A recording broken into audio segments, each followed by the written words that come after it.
evening and welcome to episode 24, yes, episode 24 of Ox Sports Unleashed. We've been coming into your living rooms, your bathrooms, your jacuzzis, your sheds, your garages, your greenhouses over the last 6 months, and it's been a pleasure to be here with you. Hopefully you join us again for another packed programme tonight, and I'm just a bit disappointed. I haven't got my name under here. Last week it was all so professionally done.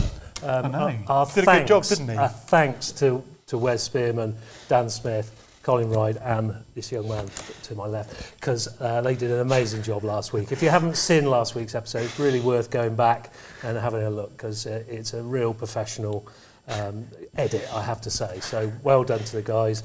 And yeah, I'm back in the hot seat. I'm looking forward to tonight. We've got a young lady talking to us about Whitney hockey and her journey through London Marathon training. So I'm looking forward to talking about that later on in the programme. Along with our normal stuff, we've got loads of highlights from non-league football.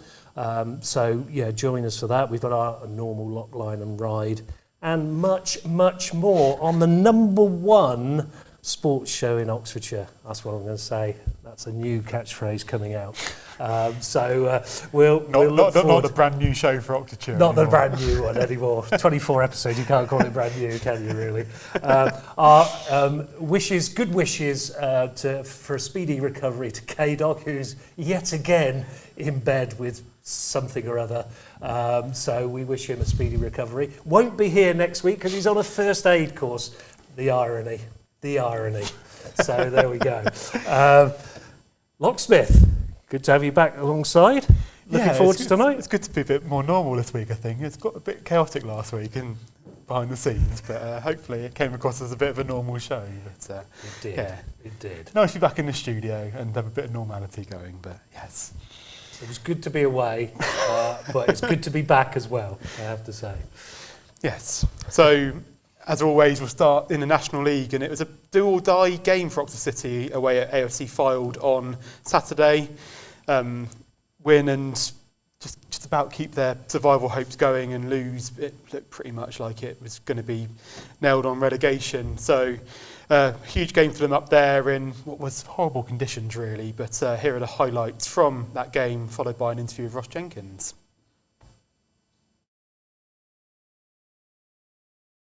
Though, and here come Fylde again. Ormrod looking to find room for a shot. Chris Beach is not happy with a tackle that's happened off the ball, but City will come forward here again, and Parker's in here for City. Josh Parker tries to work his way in on goal. He's still got a chance here. Parker, and City take the lead at Mill Farm, and well, that relegation may be pending. It may be a question of when, not if, but they are not going down without a fight, and Josh Parker gives Oxford City the lead at Mill Farm with a very composed finish.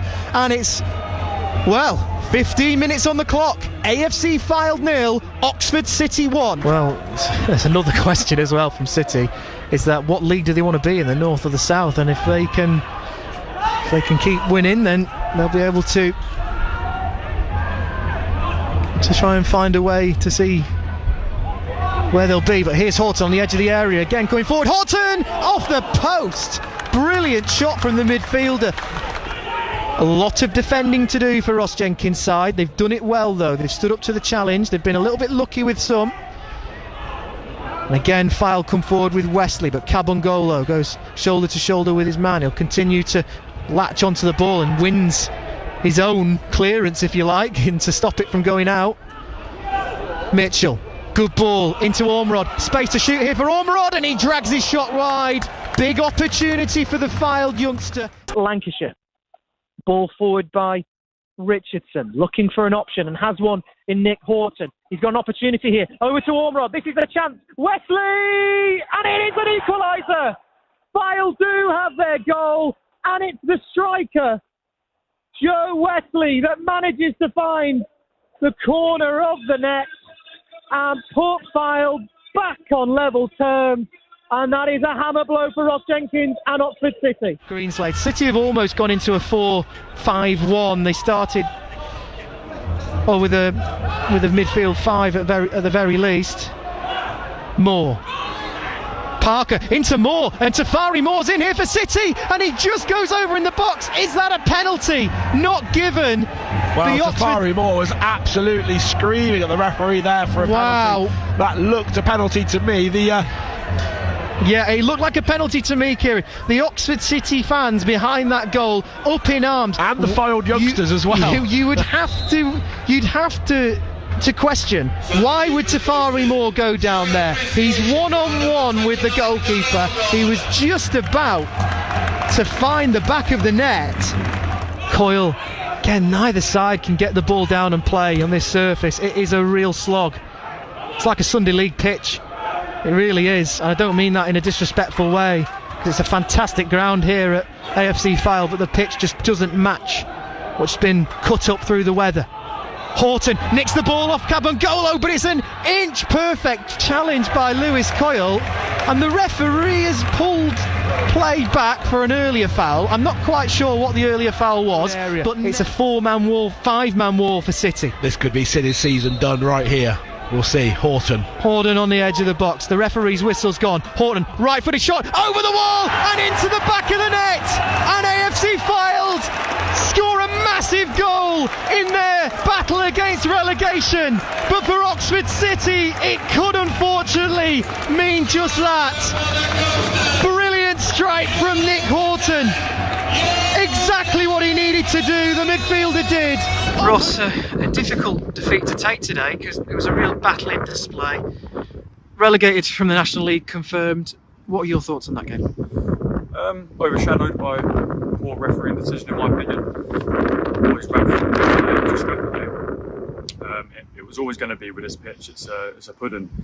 We've already had one injury, Jacob Roddy, from it. But really frustrating, just really frustrating. You know, I thought we were really good. We did the basics really well. One goal up, felt okay, no problems really. But the decisions sort of been a story of the season, and that second decision just really deflates us because it's never a free kick, never a foul, no contact really. Boyd's made a great tackle, Brooklyn has let him run part. There's no foul there. But got to give him credit, he's put it in the top corner. But at the same time, these are the moments that we need to go forwards. They haven't done this season. We've had a lot of emails, you know, saying sorry and we apologise for that error and this mistake, but it's no good. So it's important that the boys know that because they've ran through the walls today and they scrapped for the team and for the club. And a 1-1 would have been probably fair, really fair. It was a real bitty game, wasn't much in it. Ball was in the air a lot. Pitch is obviously not very good, so wasn't very much good football being played. But again, I've just got to come back to sort of the decisions against us, and they've punished us this season, and today is another example.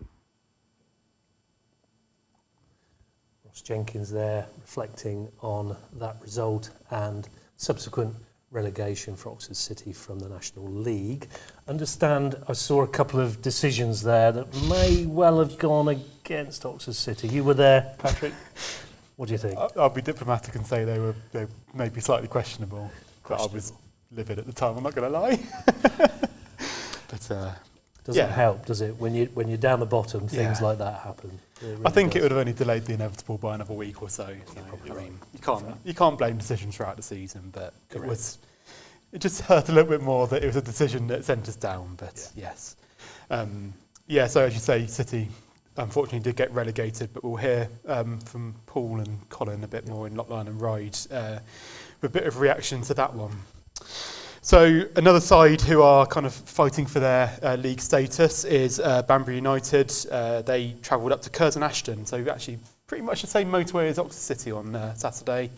And they had another big game in the National League North. They're in the relegation zone at the moment, so they obviously need some points quickly to get themselves out of there. So again, here are the highlights from that game, followed by an interview with Kevin Wilson. My lord! Hello! Hello, my lord! Hello! Hello, my lord!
Your thoughts on today's game, Kevin?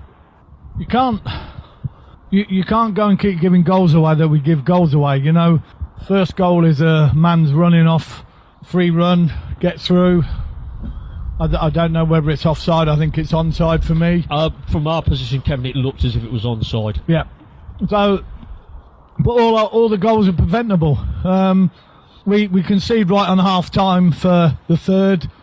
I think it's the first one we've actually conceded from a corner since I've been in, but unfortunately we go in 3-1 down instead of 2-1 down. We've had a few words at half time, which you know you keep having to try to do to get a response, but unfortunately second half was a lot better, the performance. We put them under a bit of pressure but couldn't get that goal, you know, and you can certainly see the difference in the two new lads that we brought in. They're certainly quality. Ben is Beresford's a striker that gets hold of it, he brings people into play and he can get a goal, and Christy Ward in midfield combated well and broke the lines. You know, I think actually he laid the goal on for Ben. Did, so yeah.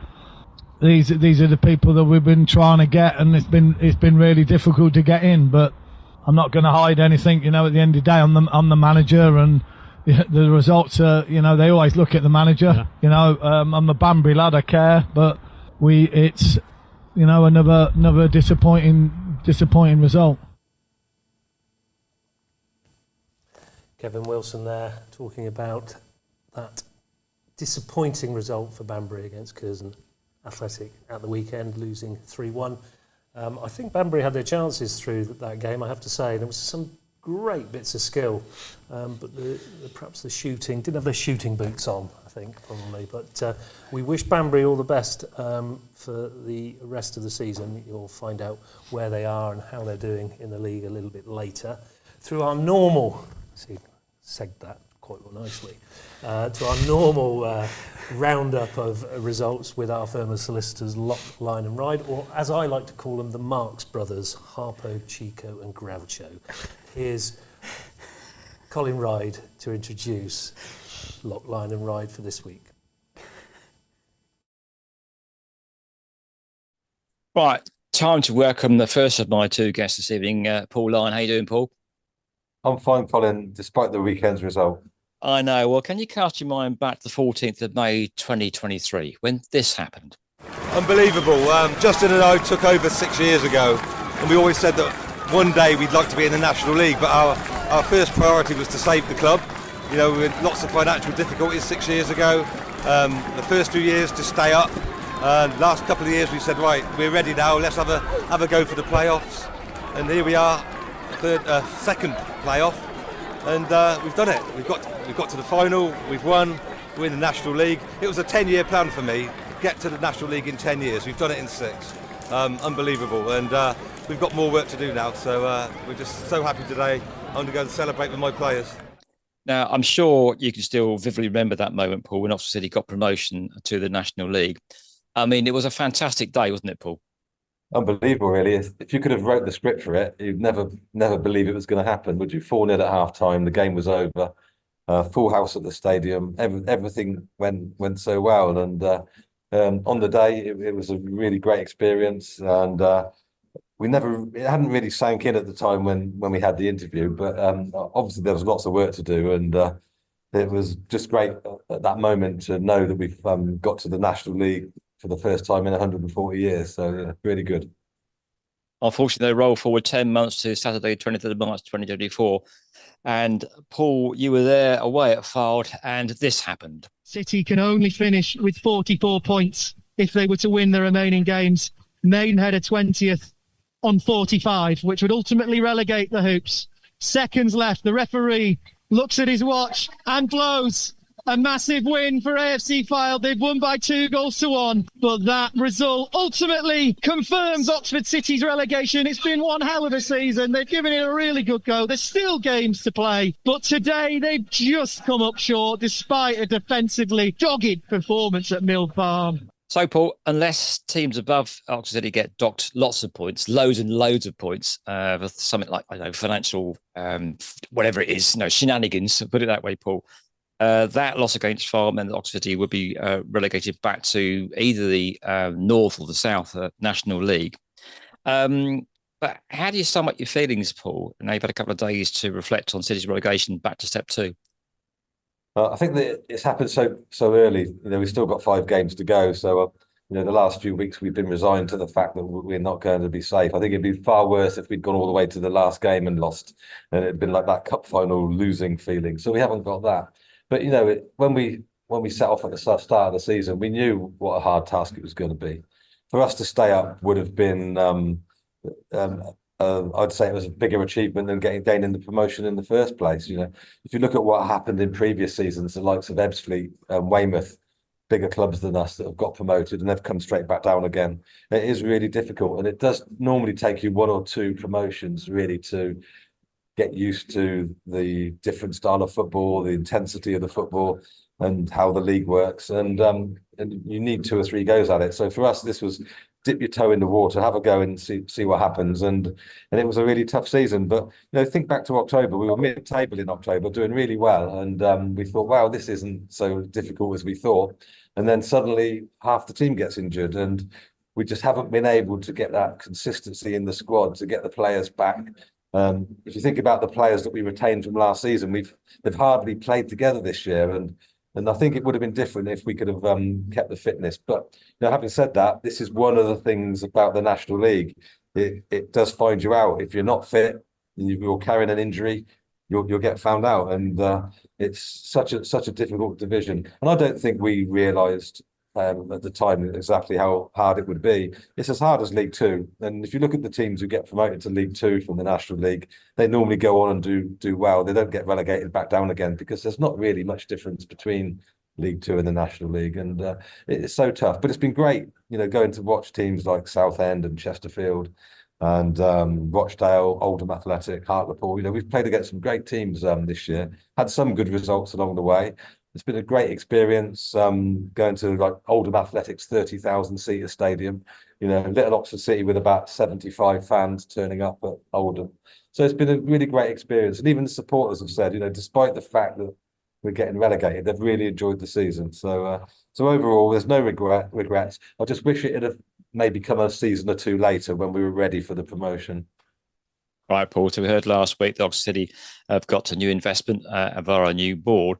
There's still, say, 4 or 5 games to go at the time we're recording this. So I assume it'll be some time before you know which division you're going to be in. But are there already plans in place to keep for life back in Step 2? Yeah. So the chances are we're going to be in the North next season. If you look at the bottom of the table at the moment, it's likely we'll get lots of South teams coming down. So I think we're going to be pushed in the North unless there's a big change. But we're hopeful we'll keep our contract players. The loan players will probably all go back to their clubs. We'll keep the contract players. We've got a really good young set of players in our development side coming through. There's 16, 17-year-olds that have done really well this season. Some of them have broken into the first team. So we'll continue the old Oxford City way of developing the young lads, getting them into the first team. So I think we'll have a mixture of experience and youth next season. But, we're going to have a go. We want to go back to the National League again. Having tried it once, we want to go back there again. So we're quietly confident that we'll have a squad that compete really well, whether we're in the North or the South, and we can have another good push for the playoffs again. I'm Paul Lyon. Thanks for your time. Thanks, Colin. So, Patrick Lock, welcome, young man. And you, along with Paul Lyon, witnessed promotion 10 months ago. And you were away at Fylde, unfortunately, Saturday to witness City's almost certain relegation, we think. So, I was saying to Paul earlier in the interview that, barring calamities like other teams getting fined or whatever else, City looked to be going back down to a Step 2. But is it still the Shed End faithful's view that City's season in the National League was an adventure for the underdogs, a chance for your band of really hardcore supporters to go to new grounds, and that in the end, really, it's no surprise how the season actually panned out, Patrick? Yeah, I think you're right. And I remember speaking to Paul in pre-season, and he said, if we end up going to Altrincham on the final day and we've got a chance of staying up, so we might be in the relegation zone, but it's a case of win to stay up, would you take it? And I think he said absolutely.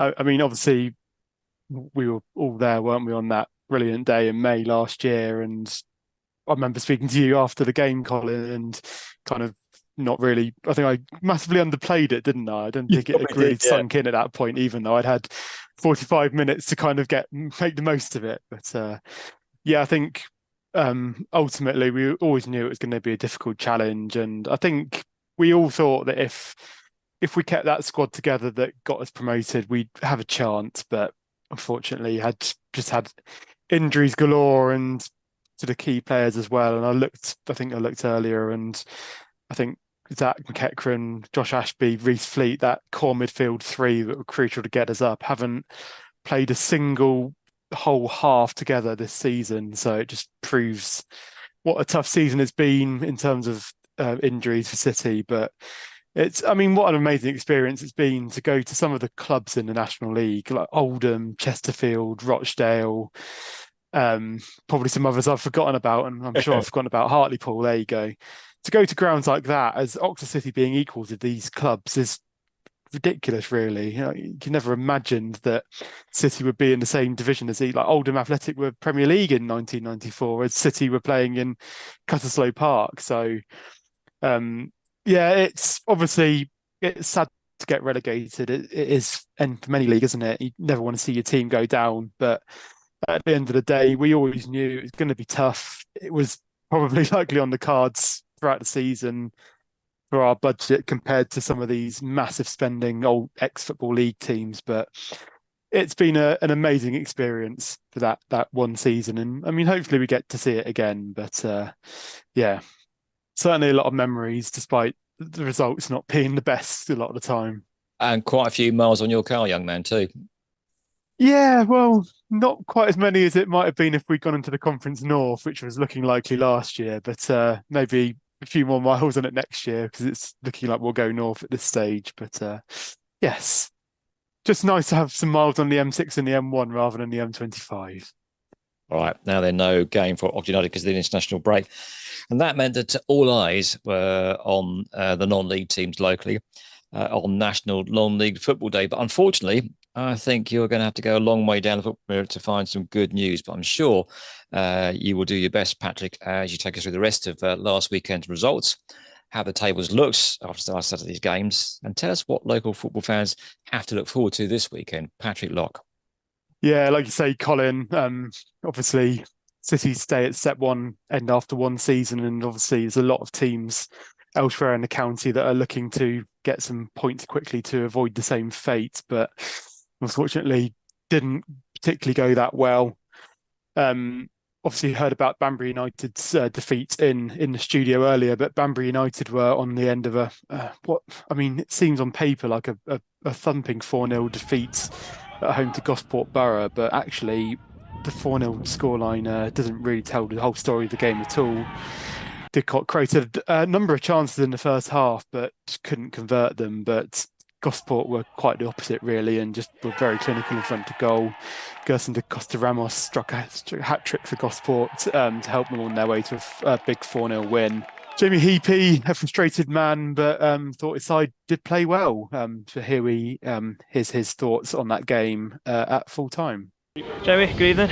Unfortunately, another frustrating afternoon of football and a 4-0 defeat to Gosport Borough. What's your first assessments? Frustrating afternoon. I think 4-0 flattered them a little bit, to be fair. I thought we were good. First half, we created so many chances first half and we just didn't take them. And that first goal was the deciding factor in the end. We had numerous set pieces, numerous long throws, and we missed a few chances where we should have been ahead. We should have been ahead at half time.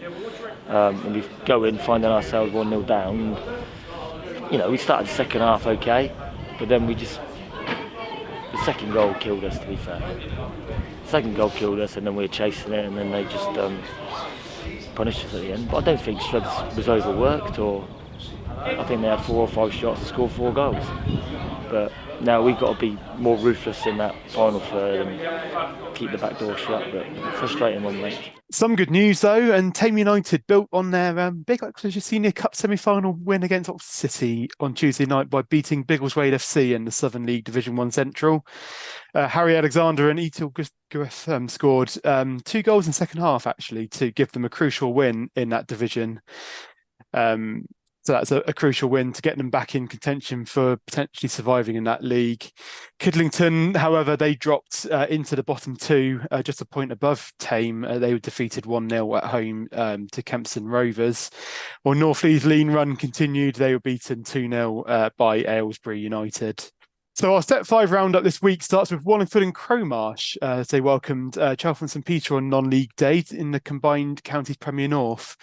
And we had some a voice note sent in by Nigel Everett from Wallingford and Crowmarsh, and here's his report of that game that he sent in to us earlier today. England's home friendly against Brazil meant that the Premier League and most of the EFL programme was suspended, making Saturday 23rd of March non-league football day. Wallingford and Crowmarsh were delighted to welcome some additional supporters, some of whom admitted they would otherwise have been at Reading or Oxford, to their bottom of the table clash against Chalfont St Peter. Played in sometimes windy conditions, it was an interesting game. Wally took the lead relatively early on when a speculative cross-stroke shot nestled into the top corner. They'd been on top before then and continued to dominate the rest of the first half. At half-time, your correspondent heard the opposition team talk, and it wasn't fit for radio broadcast, let's just say that. As the second half started, Chalfont St Peter appeared a little stronger and more organised, but soon descended to how they'd been before. It ended up being a game of few chances, and Wallingford held out to win 1-0, giving them 3 much-needed points towards the bottom of the table. Yeah, so there you are, an important 1-0 win for Wallingford and Crowmarsh. And again, must say a big thank you to Nigel for sending that report into us about that game. And I'm sure Darryl's already said it at the top of the show, but I'll emphasise it again. But if you do have anything from your game to share with us, whether it is a voice report, videos, goals, anything, please send it to oxsportsunleashed@gmail.com and we will definitely cover it in future episodes. And if obviously, Nigel, if you're willing to send us a report in every week, again, more than happy to play it out. So thank you again. And obviously, please send your stuff in and we can help cover grassroots sport better, can't we? So elsewhere in the combined county premier, and Ardley United drew 1-1 with Burnham, while Milton United were on the end of a 3-0 defeat away at Reading City. In the Hellenic Premier, there was a win for Wantage Town away at Long Levens. Charlie Knight scored the only goal of the game for Wantage just before the 20-minute mark. So that was a crucial win for them in that division to get themselves away from the bottom of the table.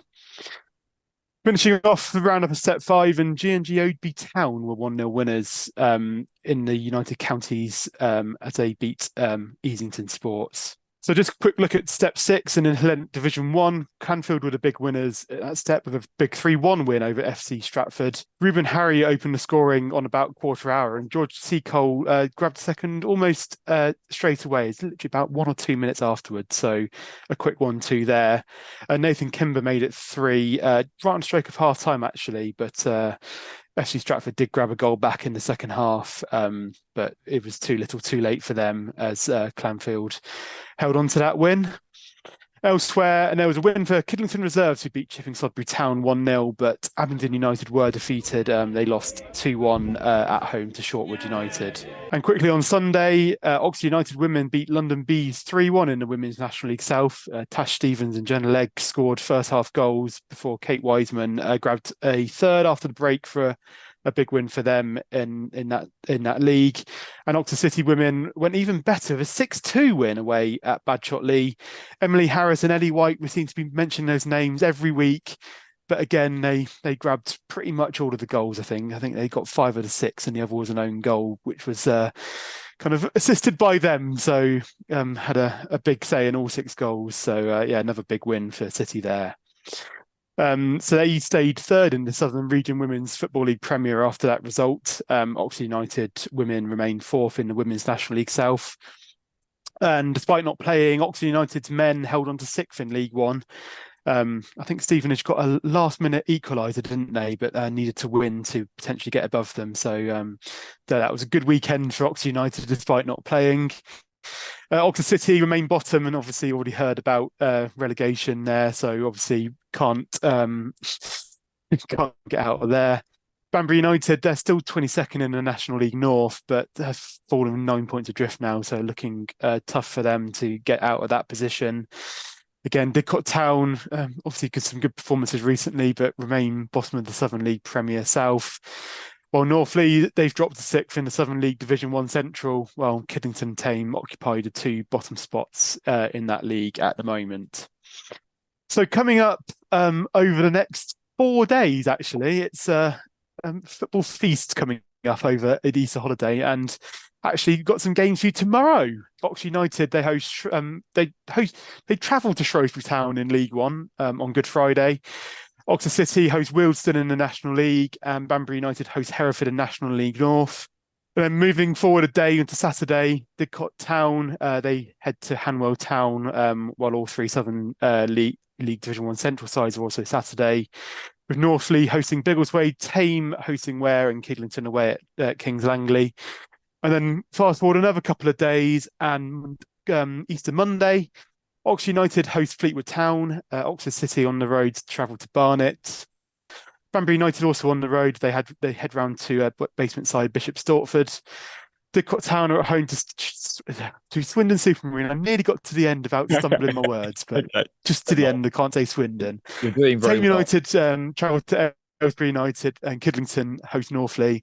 And of course, actually, all the Oxford fans listening will probably quite enjoy that I can't say the word Swindon. I think you're right. And before I hand back to you, Colin, just one game on Sunday. Oxford United women, they host Billericay Town in the Women's National League South, with Oxford City's women without a fixture. And that's it. Back to you, Colin. Okay, that about wraps up this review of Oxfordshire football. And thank you so much to Patrick Lock and Paul Lyon. Stay tuned though for much more Ox Sports Unleashed.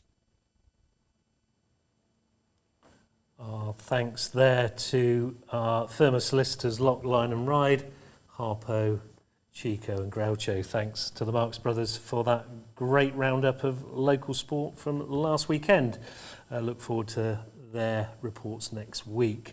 Should mention at this point there is an interview with Kidlington's new manager Ben Sadler. That's coming up later in the programme, so stay tuned to hear what the Kidlington's new manager has to say about their predicament in the football. This takes us on quite nicely to our hockey roundup, and Abingdon men's had results. First team won 7-1 against Oxford Twos in the South Central Men's Division 1 North.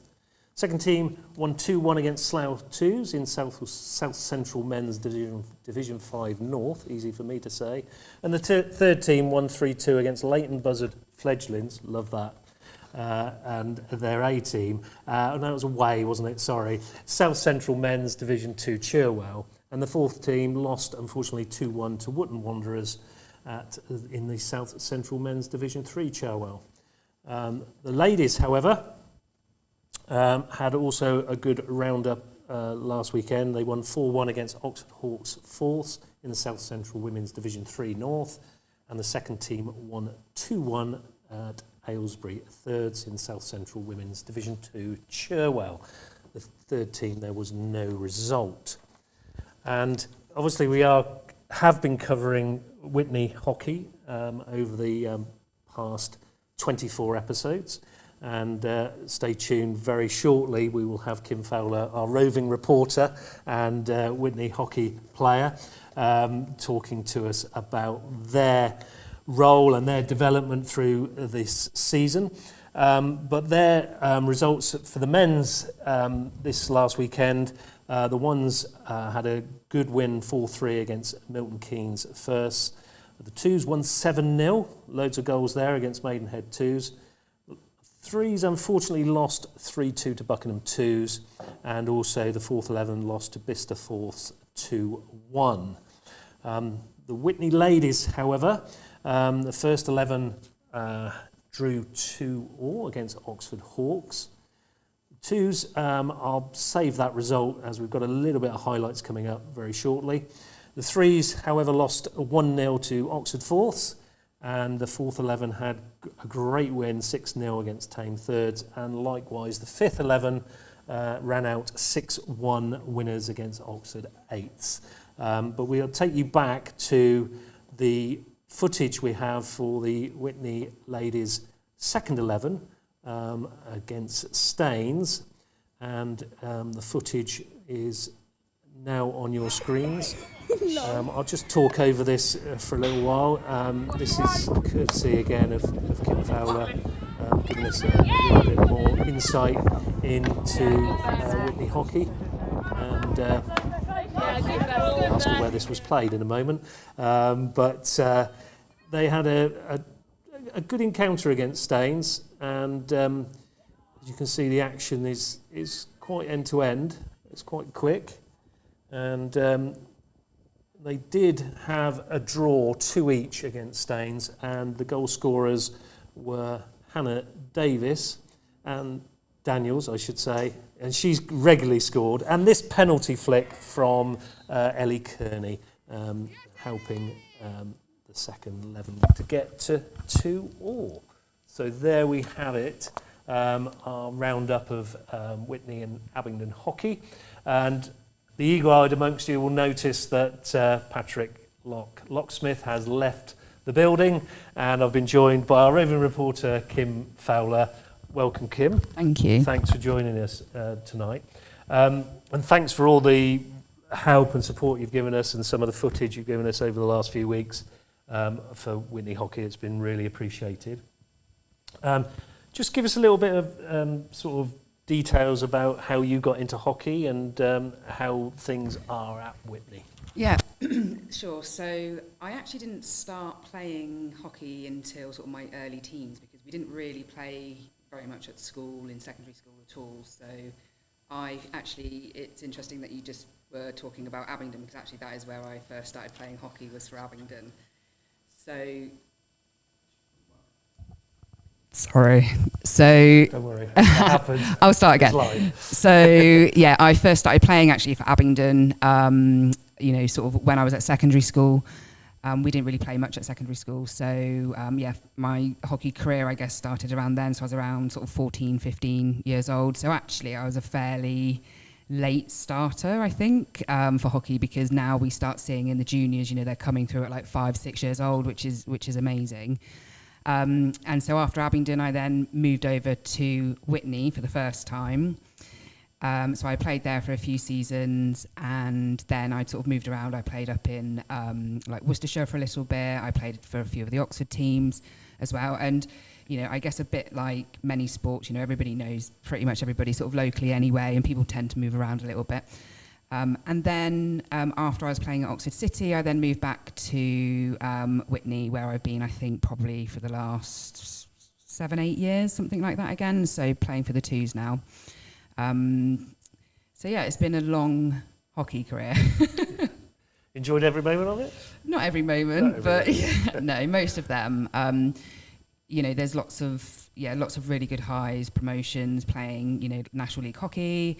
I've played a bit with South of England, so I've played against like England, Scotland, Wales a few years ago, so that was really great, like really enjoyed that.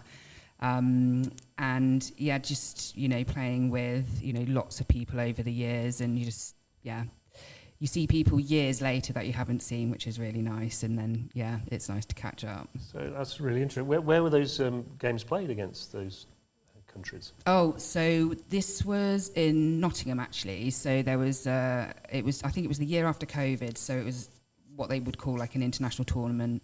It was an over 35s tournament that I was in. And we were basically representing Ireland because they couldn't come over because of COVID. So that's how we ended up playing that. So we kind of stepped in for a bit, but it was good because, yeah, we beat Scotland, we beat Wales, but we didn't beat England.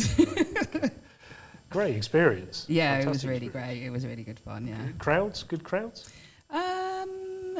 Not a huge amount, to be honest, but it was a busy weekend, but I think unfortunately for hockey you don't tend to get big crowds like you would at sort of lower league football and things like that. But yeah, it was good enough. That was really interesting. So I didn't know that, so that's really interesting. Yeah. How's it going at Whitney? What's the sort of structure there, and what are you looking to do? I know, I think off air you've said you're probably finishing 6th, the twos, and that's probably where you will finish this season with a game or two to go. Yeah, so we've got one more match, and I think we're 5th actually at the moment. So, but even the last match isn't going to make any difference anyway to where we sit in the league. I think in general for Whitney, they've had a really solid season. So I think most of the teams have pretty much finished mid-table, which is great. Nobody's been relegated. None of the teams have. We recently started another team in the ladies. So we've now got 5 women's teams in the ladies, 5 men's teams. So it's growing, and I think it's definitely growing because of the ladies ones being in National League as well now. So you tend to attract more players that way, and also the juniors. There's been a lot of time and effort investment into the juniors, and they have like a sort of general juniors. I think that's on a Monday, Tuesday, Wednesday training, and they also then have a junior academy, which our ladies our ladies first team coaches.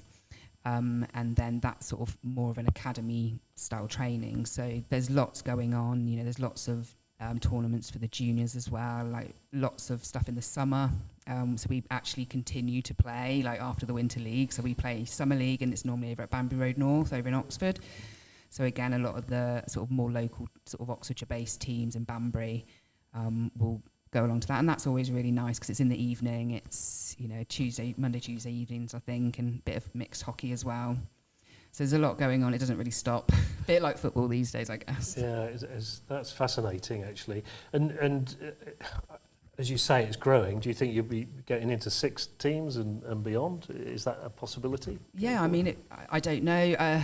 It wouldn't surprise me, to be honest. I think, like we were sort of talking about earlier on, sort of one of the Oxford hockey teams, they're on like 8 teams now. It's amazing. And I think if the demand is there and there's enough players, then we can, I don't want to talk obviously too much on behalf of the club because I'm not, on the committee or a chair or anything. But, the more people that want to play, the better. And if there's enough, then there's no reason why they wouldn't add additional teams. Yeah, so if anybody's interested in joining a hockey team, you get along to Whitney Hockey and have a look at their website. I'm sure that will help and boost numbers. They'll be welcome to see you.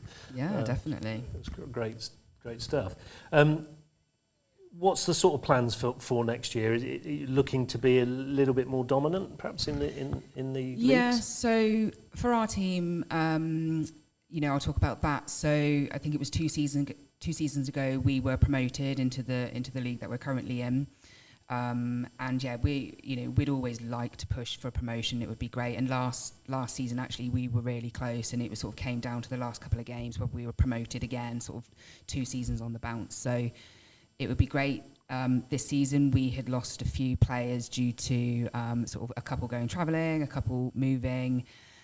So we sort of lost a few of the more, I would say, experienced players. But we took on a few of the juniors this season that had come from the 3s, so we're sort of pulling them up.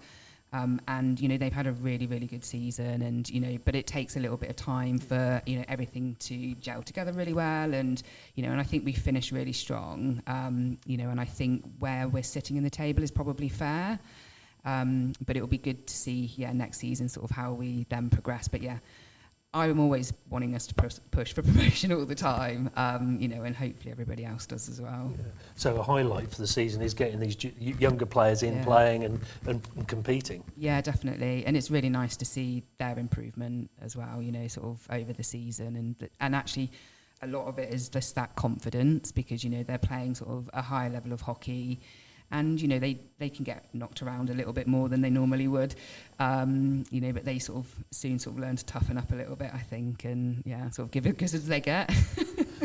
good. I was going to ask you, any injuries that you suffered? You know, balls flying out? No, I've been fairly lucky this season actually. But we did. So our centre back Kay, she unfortunately had broken one of her fingers in a match, and so she was off for a few weeks. She came back the first match back. She then broke her other finger.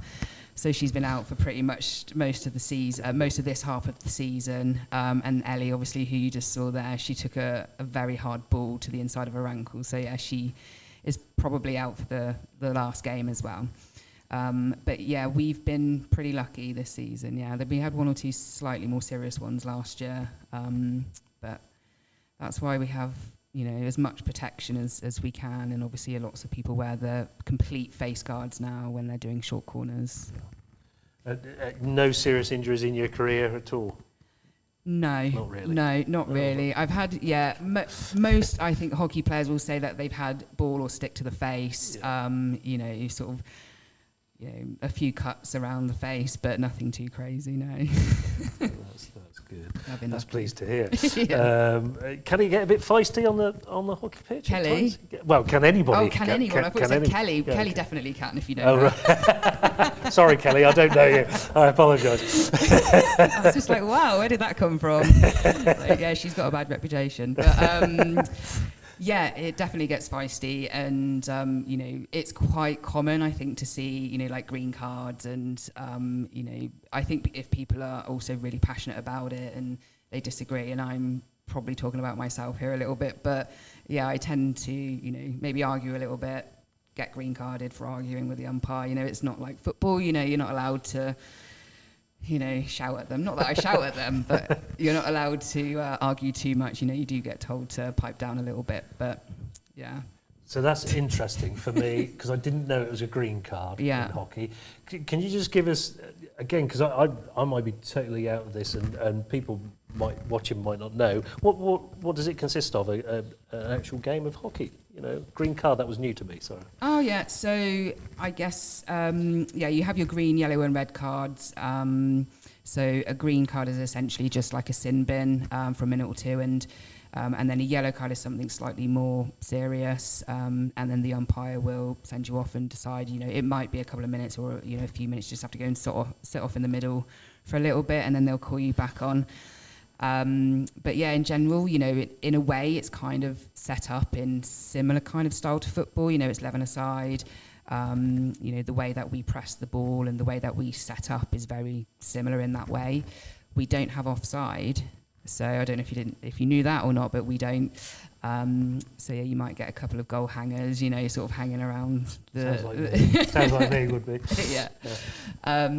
But yeah, you know, it's 35 minutes each way. Although the National League, they actually do quarters, just sort of have an extra sort of refreshment break, a couple in there as well. So yeah.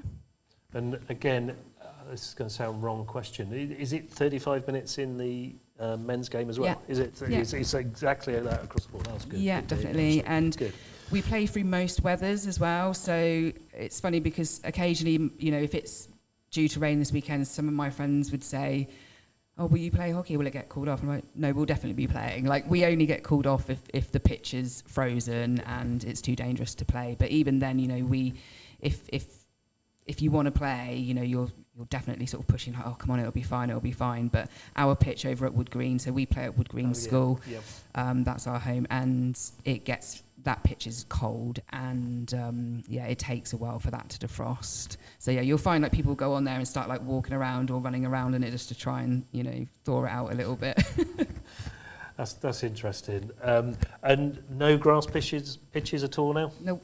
See, I'm showing my age here. Yeah. I did play on a grass pitch back in the day, many moons ago. So yeah. No, I couldn't imagine actually now doing that, playing on grass. But yeah, they're mostly, well, they're all Astro, but you'll get some are sand-based, some are water-based, some are all weather-based.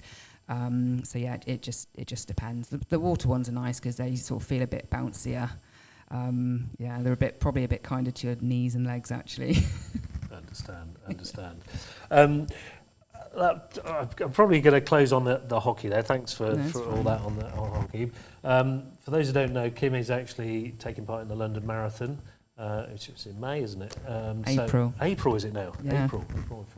Is this in 3 weeks? 3 weeks' Yeah. time. So give us a little bit of a rundown on your training regime then. How's that been going over the last few months? So, pretty good, I think. I knew that I was doing the marathon quite early on because the company I work for is a major sponsor of the marathon. So we have our own sort of separate ballot to the normal ballot. So I knew quite early on that I had a place. So in the summer, I started with a personal trainer. His name's Dan. He's from A1 Transformation. He's based in Whitney because I really wanted to work on like my strength and core and sort of weight training. So I started doing that to help, build up that part of my training. Which I think has been really great, like really important for me anyway. And then I've never really been a runner. I've done a few races and I've sort of gone through stages where I've done some running, especially through COVID. I think a lot of people probably did that as well. But I had a training plan. It's the official TCS London Marathon training plan. It's a 16-week plan, so it pretty much starts on Boxing Day, I think. And so I sort of started my training prior to that, sort of around October, November time, but just getting comfortably up to around 10K. And then the training plan sort of starts around the 10K-ish mark. And then there's essentially 3 sort of runs a week that you do. So you'll do a long run, a tempo run, and I think there's another one. But they gradually increase, obviously, as the weeks go on. But the long runs obviously are the hardest part because it takes a lot of time and it's hard to sort of stay in that positive mindset when you're on your own. And I was saying earlier on that this weekend just gone, I'd done a 20-mile race over a Milton Keynes, and I actually found, even though it was difficult, I found that slightly easier than when the previous week I'd done a 15-mile run on my own. So I think doing this sort of pre-marathon practice race was really good for me and for other people as well, because it definitely puts you in that environment and to sort of see how you're going to feel. But it was so much better to have people around you, and you can kind of get behind people a little bit and just sort of sit behind them and let them pace you, whereas when you're on your own you can't do that. But yeah, it's tough, and you start feeling these little niggles, and like in your knee or your leg or your hip or anywhere, and you're like, oh god, and you just try and ignore it for a bit and just get the ibuprofen gel out. But yeah, I think the plans are great. I think I'm quite a processed person anyway, so I'm sort of, I stick to the plan. I've got it in my kitchen. I put a little sticker on it every time I've done my day, just so I stick with the plan, follow the process, trust the process. Yeah, no, absolutely. Again, this is new to me. I didn't know that there was a process that was given to you by the organisers. Yeah. So if you're ever thinking about running a marathon, you probably do get that support as a support mechanism at the end of the day to help you train to go on the marathon. So I think that's really good. Yeah, and they do beginner plans, intermediate plans, or advanced plans, and obviously I'm on a beginner plan because I'm brand new to it. Right, it sounds great. We're going to wish you all the very best. What Thanks. sort of time do you think you're going to run? Well, what are you looking to do? Yeah, I'm going to aim for around 4.5 hours, which isn't the fastest, but it's definitely not the slowest. But I also want to enjoy the day, and I wanted to get to a point where I can comfortably run at a pace, but enjoy it at the same time. And Absolutely. I think that was the best bit of advice that I had when somebody, is one of my colleagues actually had said to me, you've done all the hard work, so enjoy the day, don't stress about the day. Easier said than done, because I'm already feeling stressed about it, but, just enjoy it, so. Is competitive in your hockey? Do you feel competitive in the marathon? Oh yeah, as well? definitely. Yeah. I mean, even at the weekend when I did that race, there was someone in front of me, and I was like, I'm going to try and beat them, because one, I wanted to see how much did I actually have left in the tank, and could I actually push myself a bit more, which I could. And then I managed to overtake them right at the end. So yeah, there's that competitive edge. Yeah, definitely helped. But then I didn't stop the run. as I went past the finish line, because I couldn't quite work out where the finish line was, so sort of ran to where the medals were and the refreshments. The bar. The bar, yeah. Get to the bar as quickly as possible. Yeah. Kim, thank you for that. It was really great insight to Witney hockey as well, and obviously to the marathon, one or two things I didn't know, so thank you for that. And best of luck when you're running in April, not May, as I said at the beginning. Yeah. And we'll follow you. We'll make sure that we know you heard it here first, 4.5 hours. Oh. It's documented. Right, yeah, okay. I'll try my best. So thanks to our roving reporter, Kim Fowler. Like I say, we wish her all the best in the London Marathon coming up shortly, and we will pot that progress with interest. So thanks again. I said earlier that we would have an interview with the new Kidlington football manager, Ben Sadler, and I think we've got that coming up for you right now. Ben, welcome back. Thanks, mate. Yeah, good to be back. Looking forward to this weekend's game, Saturday and Monday. It's going to be good to get back involved. There's clearly a specific aim ahead of what we want to get out at the end of this campaign. Is there any pressure ahead of that? No, I don't think so. I think it's a club that, well, you and I care about. I've been involved here for a number of years, so it's just important we're nice and positive. We give our full support to the group. We bring some new players in to support the group, especially with the amount of games coming up. But no, it's important that we take the pressure off the players and just get a bit more enjoyment and a little bit more positivity back in our play. As well as hoping to secure our status in Step 4, what are you hoping to get out of the remainder of the season? First and foremost, mate, we need to win a game of football. We were hoping that would happen tonight against Aylesbury. So I know it's boring, but the first opportunity is Saturday at Kings Langley. I think if we can win a game of football, that confidence will go through the group and can hopefully lead to a start of a little run and a bit of a revival. In terms of the way Kidlington will play, the way that Kidlington will be expected to play, will that change at all? We just got to get the balance right. I mean, the team's defensively is the 4th best in the league, but we scored the fewest amount of goals. So I'm conscious that we need to get on the front foot and create more chances, but we can't go all out attack and then suddenly start conceding goals the other end. So it's just about balance. We're going to bring in a few more attacking players so there's a bit more competition and just try and get on the front foot a little bit earlier and try and score the first goal. A question that's been asked throughout the season is how are we going to change the way we score goals and improve the tally to our goals? How are you going to make sure that you improve that? Thankfully I know a lot about the opposition. Flanny's going to be with me, knows a lot about oppositions. So it's just being flexible and adapting in games. Like we had a team plan for tonight, and we had a completely different team and a different shape plan for Saturday based on who we're playing.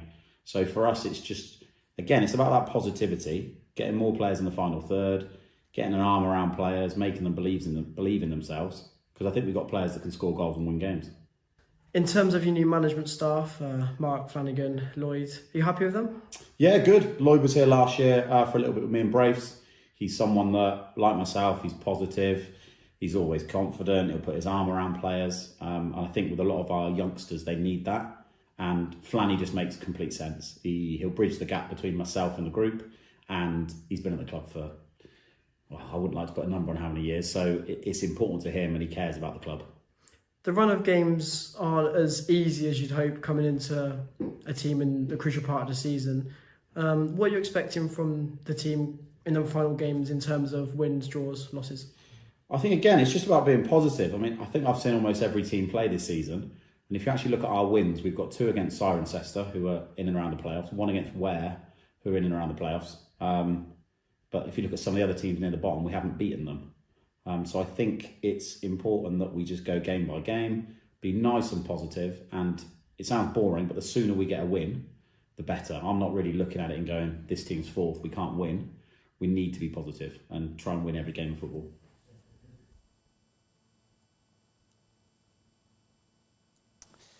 Yeah, so that was the interview with new Kidlington manager Ben Sadler, who returned to the club this week, and obviously he was supposed to manage his first game on Wednesday, but the weather intervened again. So still hopefully have their first game this week, and obviously wish him all the best for the rest of the season, and obviously wish Mark Massingham all the best as well. Obviously heard from him most weeks in Lyon and Ryde with his interviews, and obviously did quite well at the early parts of the season, didn't we? Yeah. So obviously wish him all the best. Always spoke well. So. Yes. But Ben Sadler hasn't wasted any time actually in announcing 3 signings tonight actually, with Charlie Bacon obviously, who's on loan from Oxford City, who's seen play for the first team in the Senior Cup in recent weeks. Kieren Webb and Deneen Hollifield-Megan have joined the club this week as they hopefully try and climb the table in the last part of the season. So there was a little bit of midweek action that survived the weather, not much, but Banbury were again in action, and they've got a few home games still to come, and they welcomed South Shields to the Banbury Plant Hire Community Stadium, and we've got the highlights from that game for you now.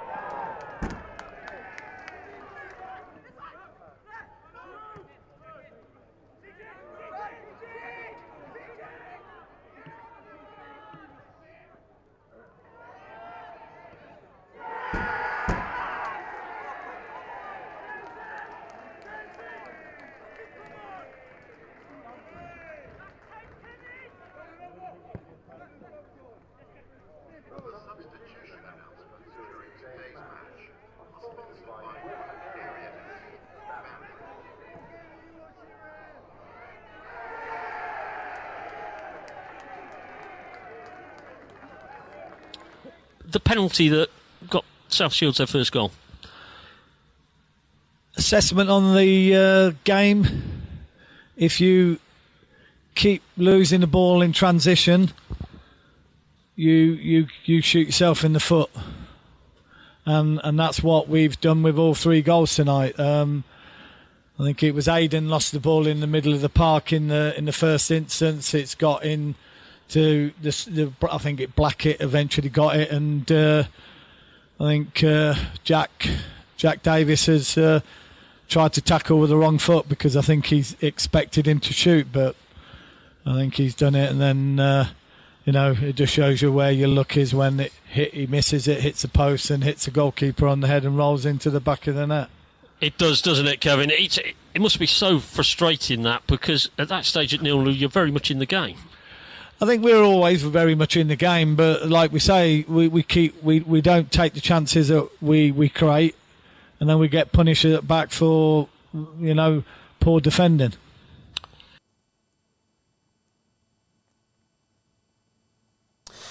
Yeah, so that was Kevin Wilson after another 3-0 defeat at home for Banbury, and although they still say 22nd in the National League North and now 9 points adrift, so got to get some wins quickly to hopefully survive in that division, but not looking great for them at the moment. But obviously hope that the form does turn around just in time to stay in that division.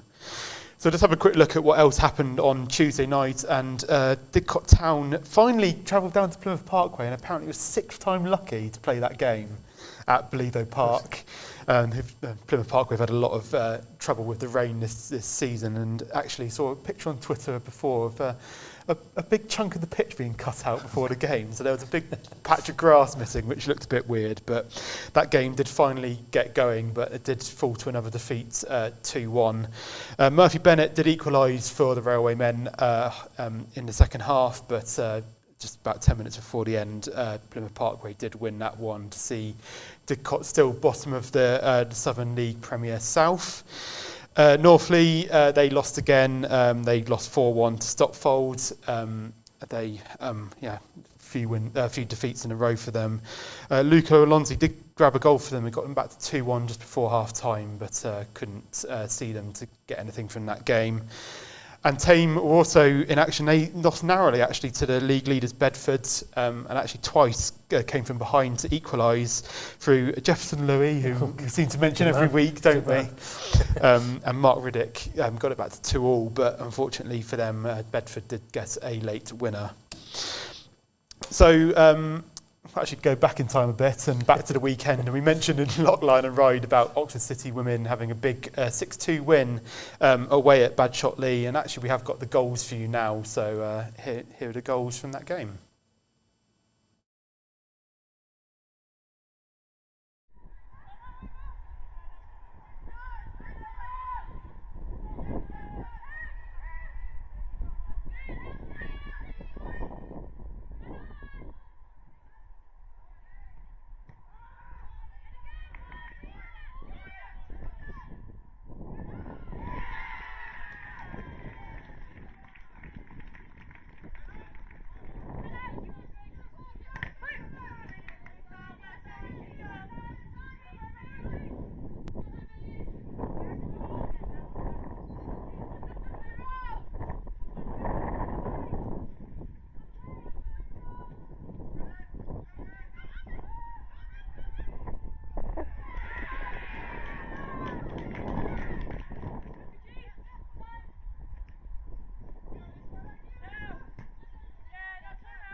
Yeah, so Emily Harris and Ellie White doing the damage again for Oxford City women there, and we again seem to score goals week in, week out, and yeah.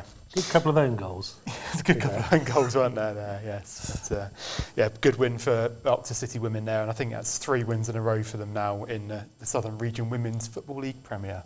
So just before we move sports, we'll actually delve into a bit of international football. 2 Oxford-based players on the score sheet. Like yes. Andre Burley of Oxford City faced San Marino on Thursday night, I think it was, or Wednesday night.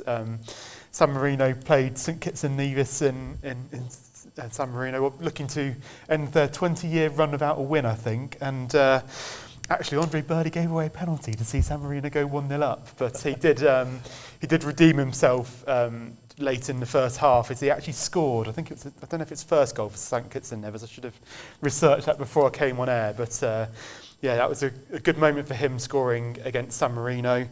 And Greg Lee, also Oxford United's Greg Lee, scoring for Jamaica against the United States. It was very early on. I think it was about 30 seconds in or something ridiculous, and it looked for majority of the game like it would be the winner, but the US equalised. I think it was the last minute, and then went on to win 3-1 in extra time. But yeah, good moment for the 2 players there on international duty. So finally, we'll move on to a different sport and to American football. And Oxford Saints won. I can't remember who they were playing, Darryl. Ipswich, and they won 26-20 in that game over the weekend. Yeah, it's good to see them in action. First friendly of the season. We wish them all the best for the current league season, which will start in April, I believe. So we will keep following Oxford Saints with interest. We'll try and get somebody in and have another interview, because that was a great day at Tilsley Park that myself and roving cameraman Dan Smith had. So hopefully we can get down there and get some more footage, actually. Oxford City Stars, the ice hockey, unfortunately we've got no footage this week. That was due to the game on Sunday being cancelled at Oxpens due to a plant fault error or something. Plant room was not working, so their game was postponed. They did travel away on Saturday to Chelmsford Chieftains, where they did sort of at one stage were 3-3, but in the second period a couple of goals were scored and it was 5-3, and then eventually in the last period they run out a little bit of steam and eventually fell to a 11-3 disappointing loss for them. What I will say is the family Woods will be going again on Sunday to the Oxpens to see them in their playoff game against Chelmsford Chieftains. I love these names. If you can say them. Yeah, if I can say them. I'd love them if I could. But looking forward again to going along to the Oxpens on Sunday. If you have got spare time, get along. I was talking to somebody this week. They said they started to do that last year, and they've enjoyed going along there on a Sunday night. Not much other sport going on a Sunday night, and it is pretty good value for money, actually. So get yourselves down to the Oxpens and support the Oxford City Stars. We look forward to seeing how they do on Sunday in that playoff. That takes us... Actually, we have no goal of the week this week, unfortunately, but it does take us to saying that next week we will have a montage of our goals of the week throughout the episodes. I think that'll take up the whole hour, won't it? Could be. There have been some given what we've had. goals. We're going to restrict it probably down to between 8 or 10, and then hopefully how we'll are we gonna get... do that? Well, I don't know. It's going to be tricky. It's going to be really tricky because there've been so many good goals. But we will try, and we will put that out on our social media platforms for voting, and whoever is the subsequent winner, we'll hope to get into the studio to interview and pass on the trophy, which I've still got to get, actually, but I will get one. So unfortunately no goals of the week this week, but a couple of ex-Oxfordshire cricketers, Jack Taylor has just been voted in as the Vitality Blast one-day competition and T20 captain for Gloucestershire. So we wish Jack all the very best, one of our masked cricketers back in the day, and came through the Oxfordshire ranks as well. And a certain Lindsay Smith, we mentioned last week, she had 3, I think she played in 2 of the T20s, and did pretty well, actually, but she's now gone on to play for the England A team, and they had a one-day international yesterday, which they won by 83 runs, and Lindsay was in the action at the end to take the final wicket, and I think we've got that to show you now. Straightforward, nice little bit of air, big swing across the line, bold middle stump. Thank you very much. Game over. Lindsay, absolutely brilliant. She's done so well. We mentioned it before, to get back into that England side, and she hasn't let herself down, that's for sure. Pretty economical, taking a couple of wickets here and there, and doing a good job for the team. So, yeah, we wish Lindsay all the best for the following games that she's got down there. So that about takes us to about it, doesn't it? Yeah, bumper show, isn't it? Bumper show. Probably one of the longest we've done for a while, actually. Our thanks go out to Wes Spearman. Can't even say that tonight. Wes Spearman, Dan Smith, and our special studio guest. I think before we round off, though, we should probably show the results, shouldn't we? Oh, yeah. Well done. just shout at me. Just shout at me. I knew there was something else. See, we just throw this programme together. Yes, we do. Do you want to introduce the results service, Patrick? Yeah, okay. Yes. I'll sit back. We're starting to round off the show, as Darryl may have mentioned a minute ago. But before we do, obviously we have got all the results from Saturday, from football and rugby. So here they are for you now.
So there you have it. It was a lot of results this week, and I'm not quite sure whether there'll be as many this coming weekend given the weather this week, which, especially the state of the weather when I was driving in, which was torrential rain. But I will pick out one result from that, actually. Bampton United Reserves, who put 16 past Leafield Reserves. So that's definitely the biggest win by distance this week. I think we've had it all season. Yes.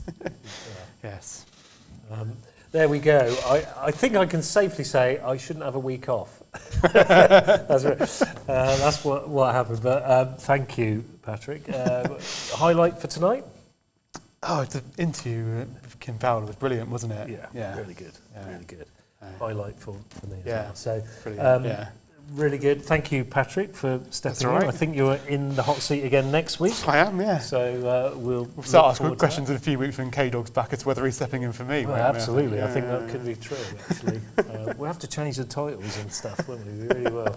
But that does about wrap it up for this week. A bumper edition, as we said. My apologies for getting that wrong a little bit earlier. But thanks to Wes Spearman, Dan Smith, our producer, Matt Bowden, obviously Patrick Lock and Colin Ryde and Paul Lyon, and our special studio guest, Kim Fowler. And that about wraps it up on the week that Radio 5 Live celebrated their 30th birthday.